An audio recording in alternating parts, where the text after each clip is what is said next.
117 लोकांना प्रशासनाने हलवलेलं आहे आणि या चित्रसेन मठामध्ये त्यांनी ठेवलेलं आहे। पुरुष बाहेर ठेवलेले आहेत आणि मला वाटते की अशी 5 कॅम्प यांनी केलेले आहेत। जवळजवळ याचा आकडा 250 पर्यंत जाईल, 250-300 इतके लोक स्थलांतरित केलेले आहेत। मी नागरिकांना आव्हान एवढंच करेन की आता 2-3 वर्षांनी गेल्यानंतर आपल्याकडे महापूर येतो।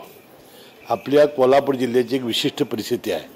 आपला जिल्ह्याचा आपण सह्याद्रीच्या काठाला आहोत आणि सह्याद्री काठाला भरपूर पाऊस पडत असल्यामुळं ही धरणं भरली जातात आणि एकदा धरणं भरली की जमिनीत पाणी मुरत नाही आणि धरणं भरली जातात। त्यामुळं हा धोका हा सातत्यानं या पुढच्या काळातसुद्धा येत राहणार आहे। म्हणून आता आपण एक लक्षात घेतलं पाहिजे की आपण जिथं राहतो तिथं गेल्या महापुरामध्ये किती पाणी आलं होतं, त्याप्रमाणे आपापल्या जीवाची काळजी करणं आणि त्याची हे करणं प्रशासन तुमच्या मदतीला आहे। पण तुम्हीच लक्षात घेतलं पाहिजे की आता कुठं पाणी आलं की कुठे येणार। म्हणून तुम्ही बघा यावेळेला फार हे झालं नाही, लोक आता ह्याच्याबद्दलचे ट्रेन झालेले आहेत आणि त्यांना अतिशय आत्मविश्वासानं ह्याला ते धोक्याला तोंड देत आहेत, अतिशय आपलं स्वतःचं संरक्षण करून घेत आहेत।